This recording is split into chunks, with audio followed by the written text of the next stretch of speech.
گوجری زبان میں اپڈیٹ سنیے۔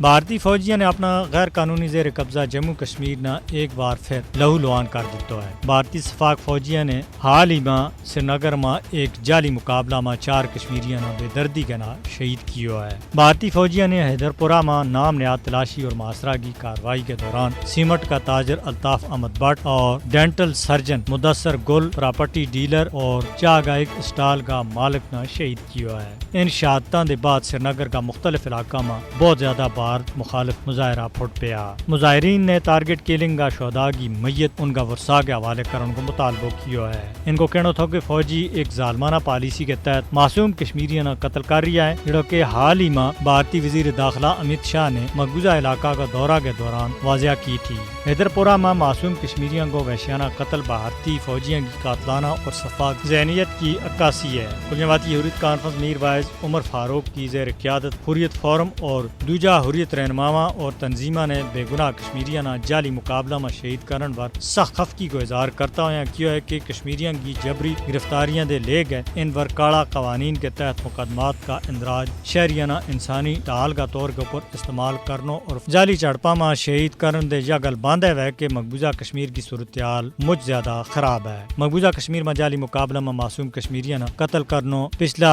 30 سالوں دے بھارتی فوجیوں کو ایک مشغلہ بن گیا ہے۔ بھارت منظم طریقہ دے جعلی مقابلہ میں کشمیریوں کی نسل کشی کر رہی ہے، جڑوں کہ فاشسٹ مودی حکومت کی جموں کشمیر میں مسلمانوں کا آبادیاتی تناسب کی تبدیلی کی پالیسی کو حصہ ہے۔ کشمیریوں کی تحریک آزادی کی تاریخ حیدر پورہ جیسا خطرناک جعلی مقابلہ دے پری پئی ہے۔ کشمیریوں کی نسل کشی کے خلاف بین الاقوامی برادری نہ ہون کوئی ایسا عملی اقدام کرنا ہے جس سے کشمیر کی سرزمین کے اوپر بھی اثر پائے۔